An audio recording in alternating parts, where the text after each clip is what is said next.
My name's Angelo, and welcome to We Want Picks. We finally had fights again, and it was nice to get back into a routine of drinking like an idiot, eating too much food, and yelling at the TV. Let's talk about UFC Vegas 67. It was a decent fight card. A couple of stoppages people didn't see coming, a couple of upsets, not too many, but a good fight card overall. Thank God for the safety parlay, though.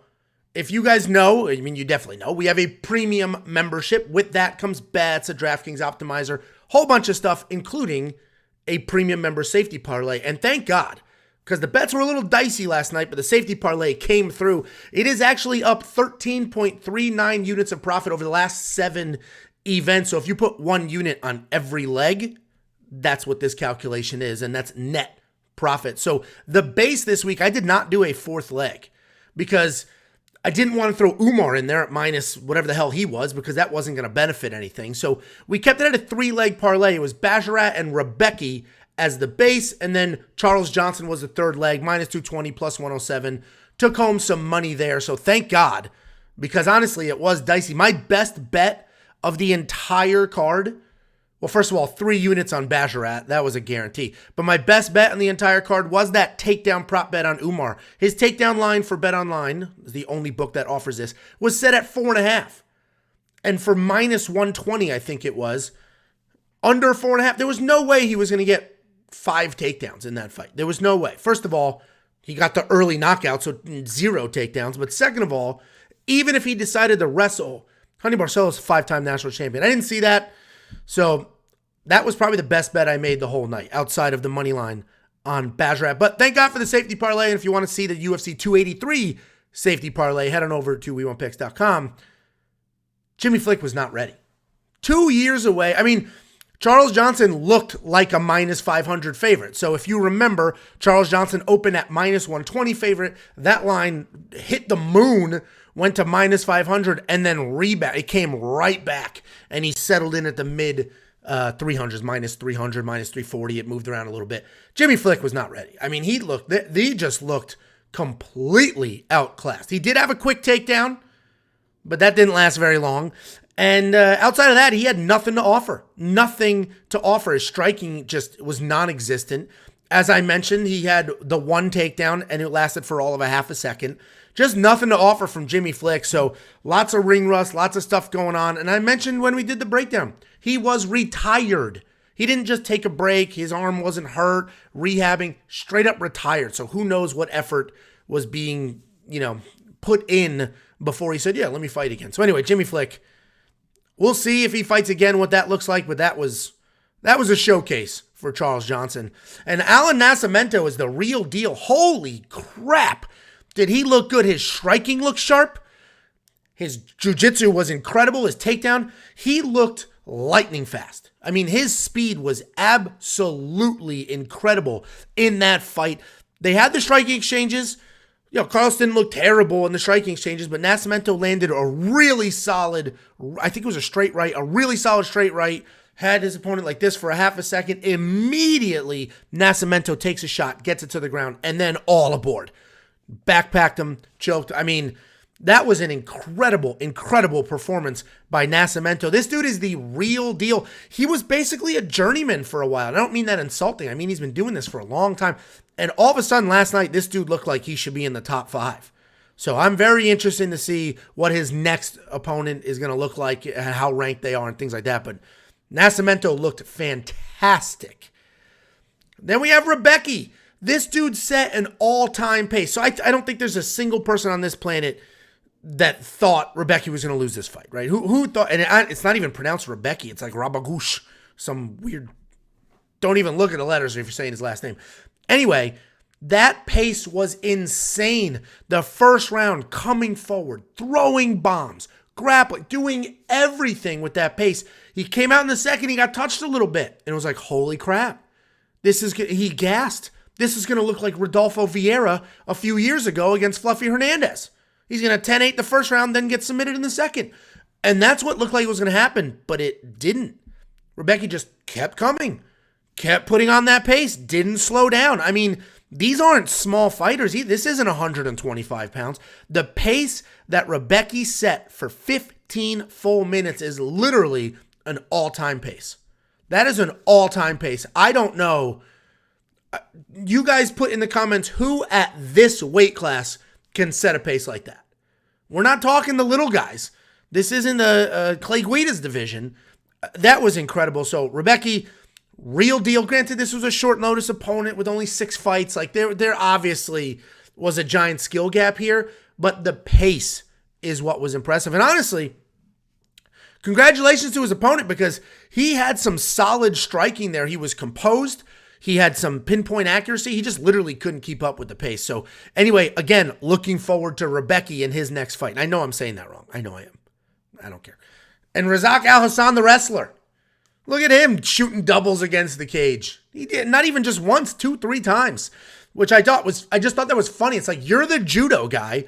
Why are you shooting doubles and why aren't you using your judo throw? So I think, do we all agree that Al-Hassan lost that first round?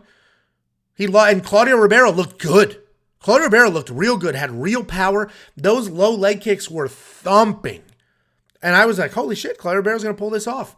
And you guys know I had the bet on him, which I shouldn't have done. I should have just kept that 1/2 a unit bet. And then I got bored and, then I upped it a little. Anyway, Claudio Ribeiro lost this fight. He was knocked out by one of the heaviest hitters in the division. Fine. No shame in that. Al-Hassan, first round didn't look good, but he made the adjustments, came out in the second, and looked good. And it was really impressive that he made those adjustments. He didn't just come out and get sucked into a firefight. He made the adjustments. The whole added dynamic of shooting a takedown, obviously I was joking on the live stream, like, look at this. Oh, you're a wrestler now. It's the Nate Diaz quote from the Conor fight. But like, legit, good for him, right? Mix it up. You can't just be this big power puncher. And you have the judo, use the judo. He didn't use the judo, he used the wrestling, and he didn't even get the takedown. But, he worked it against the cage and looked for it. So, couple of takeaways. Claudio Ribeiro has very good takedown defense, very good hips for a guy that started MMA later and is primarily a striker. Claudio Ribeiro is not a guy that I will fade. I will not fade him. I didn't watch that fight and say, oh, he looks like shit. I think he looked fantastic, and he got caught by a much heavier striker. Razak Al-Hassan looked great. It almost revitalized his career because I thought he was honestly going to be on the way out here. So he looked good. Both of these guys come out, neither one of them looking bad. So congratulations to Razak Al-Hassan. He needed that win. It reinvigorated his career, and hopefully they continue to work in more of the grappling. So now he's a real threat. He's threatening against the cage. He's threatening with his judo. He's threatening on his feet. So the one thing that I did think was funny is in the cage, they're talking about, like, you were so patient. Have you been working on your patience? That must have been prepped because do you guys think Razak Al-Hassan looked patient? Literally, Paul Felder was like, and here is when you would normally go wild. And we're looking at the screen and he's literally going wild. He's just chasing and throwing bombs, and that's how he got the knockout. So I just thought that was a bizarre, this patient Razak Al-Hassan. I didn't see him being patient, and it's not an insult. He didn't need to be patient. That's what he needed to do. Come forward, throw, and then get Claudio backing up. So anyway, great win. The whole patient narrative seemed a little weird to me, but that was a great fight.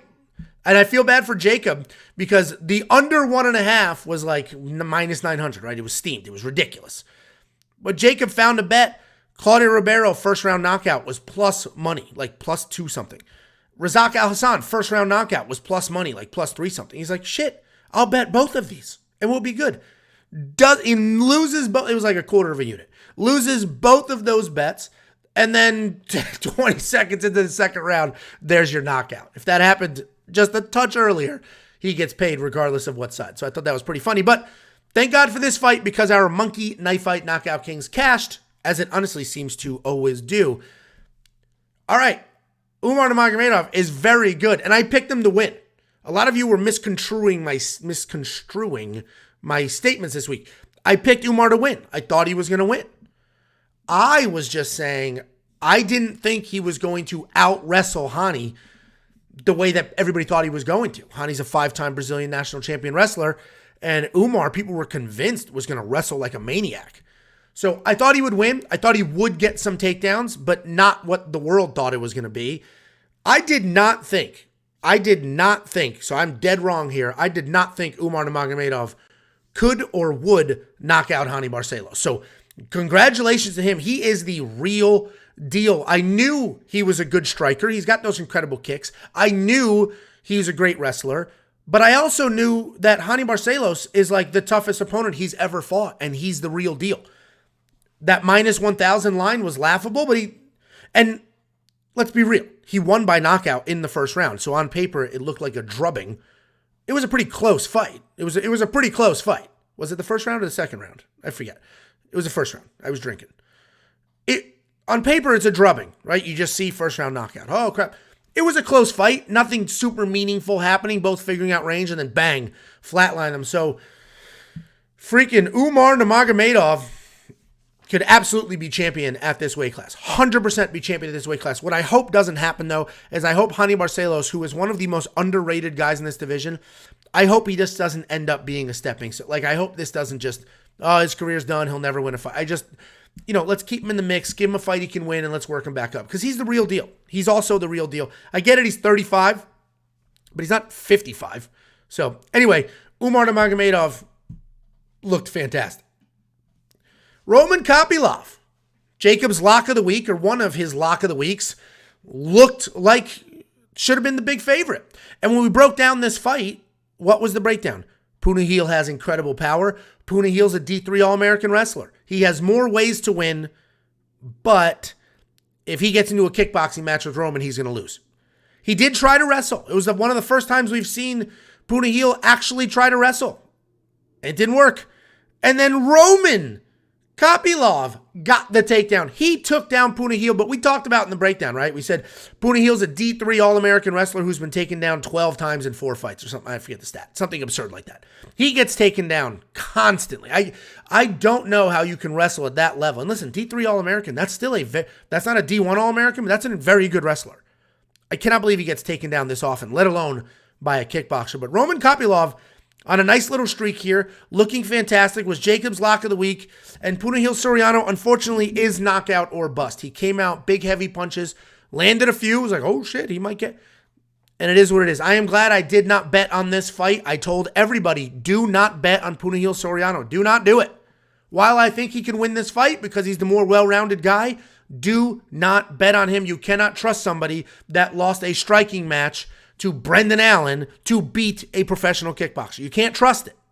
So hopefully you did not bet on Punahil. You didn't do any of these weird parlays where you're throwing in guys that should never be in a parlay. Congrats to Jacob. First lock of the week, fight of the year, and a lock of the week win to kick the year. He had 2 on this card, but this was the first one.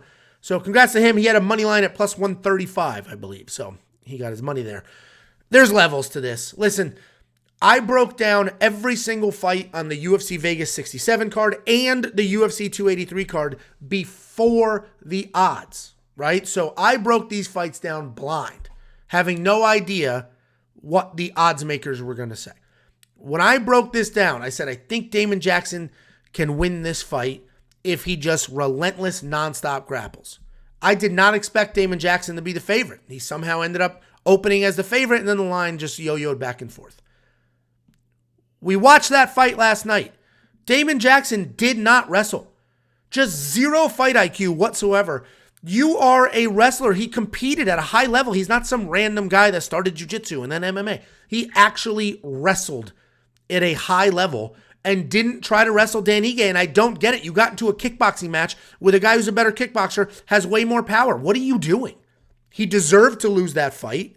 I don't want to be harsh, but I will never understand poor game planning like that. I'll never understand it. I can understand a brain fart in a fight, right? The only reason Glover Teixeira isn't the current champion right now is because he jumped guillotine against Jiri Prochazka. That's the only reason he's not champion. He jumped guillotine. If he doesn't make that mistake in the middle of the fight, he's still champ. So I understand making those decisions inside the fight. You're in a fist fight. You see something, you go for it, you make a mistake. What I'll never understand is just insane game planning or not trying. Damon Jackson did not try to win this fight because if he wanted to win this fight and he was trying to win this fight, he would wrestle. He would go out there, push it up. Hey, you want to come out, you think you're the better kickboxer, you're longer, you're leaner, you just knocked out Pat Sabatini. Okay, you tried it the first round, and what happened? You got smoked. You tried it the second round. What happened? You got smoked. What the hell? Why are you not wrestling? It didn't work. Change it up. Wrestle.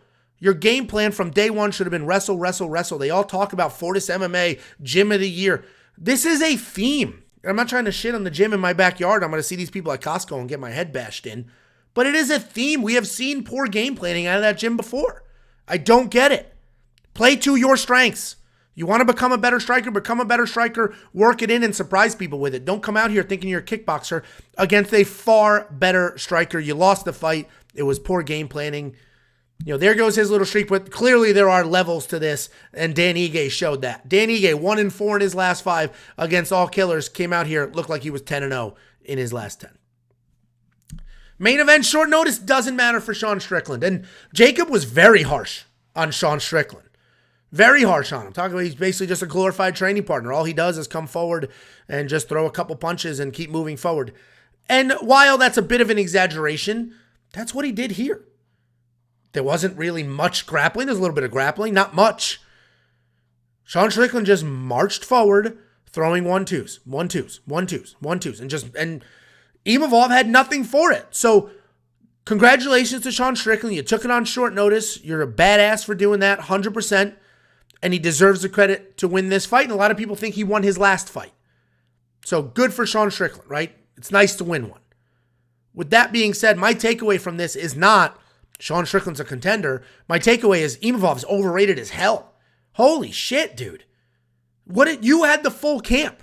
You had the reach advantage. You were supposed to be the more powerful striker. You were supposed to be the better wrestler. And you had none of those things to offer. None. You let this dude roll off the couch and walk you down with no answer. So Imavov, permanent fade from here on out, period. End of story. And this is what I get for going against my gut. I mentioned this in every breakdown that I did. When they first announced the swap, the very first thing I did was text Jacob, I'm picking Strickland. And that was my gut. It's got to be Strickland. This is a way harder fight than Gastelum. It's got to be Strickland. And then, oh yeah, but if you go back and watch that Cannonier fight, he's afraid. He's not pushing forward anymore. He's not doing those things. He needs to do those things to win. And then I watched the fight. He's like, yeah, he does look a little, And then I let that influence me. Thank God I didn't bet on this. Imavov, the no bet was not in a parlay or anything like that. But Imavov, permanent fade. Congrats to Sean Strickland. And I'm glad he won. I'm glad he won because the division is better off with Sean Strickland winning than Imavov. Because Sean Strickland at least is entertaining, controversial, brings all of that to it. And we know he'll step up. All of a sudden, the dude's on a 3-fight losing streak. That's not necessarily great. So anyway, overall, it was a fun card. It was nice to have fights back. I don't like the early cards. I don't like 3 o'clock in the afternoon trying to wrangle my kids and try to watch the fights. I hate that. Good card. UFC 283 is coming up. Make sure you become a premium member so you have access to all the picks, all the bets, all the fantasy plays, the DraftKings optimizer, the FanDuel plays, our new DFS cheat sheet, which gives you the ownership projections, the projected scoring, and all this other information right there on one sheet. You can just save it to your phone and then work from there. All of that content is available for UFC 283 right now. I haven't even filmed the quick picks video yet, but all of that is up there right now. The picks, the bets, the fantasy is not out yet because those don't get released till later in the week, but it's all there, ready to go, including the raw notes. WeOwnPicks.com. It's only $10 a month, not $10 an event, $10 a month. So you get a whole month's worth of events. WeOwnPicks.com. At the top, click become a member. And if you want $50, the only thing, the one and only thing you need to do is go to WeOwnPicks.com/bets. I'm going to list 3 things. WeOwnPicks.com/bets. Use one of our links. You have to use our link and then make a deposit. That's it. Once you do that, we'll send you $50 as a thank you. That's WeOwnPicks.com/bets. It's affiliate marketing. You use our link. They will pay us as a thank you, and then we will pay you as a thank you. We take this one step further than everybody else. Everybody else is like, use my link, please. Please use my link and get a deposit match. We're doing that without the nerd voice and giving you $50 to encourage, to appreciate, to say thank you. So thank you all very much. Thanks for joining me in the live stream last night. I literally just clicked live on a whim, sat on my couch and drank and hung out. Nothing fancy, no bets, none of that bullshit. Just hung out. Thanks for all of you who joined. I made it a call-in show. A couple of people called in, so thank you for that. Check out the 283 Quick Picks video, and we'll see you the rest of this week for fresh content.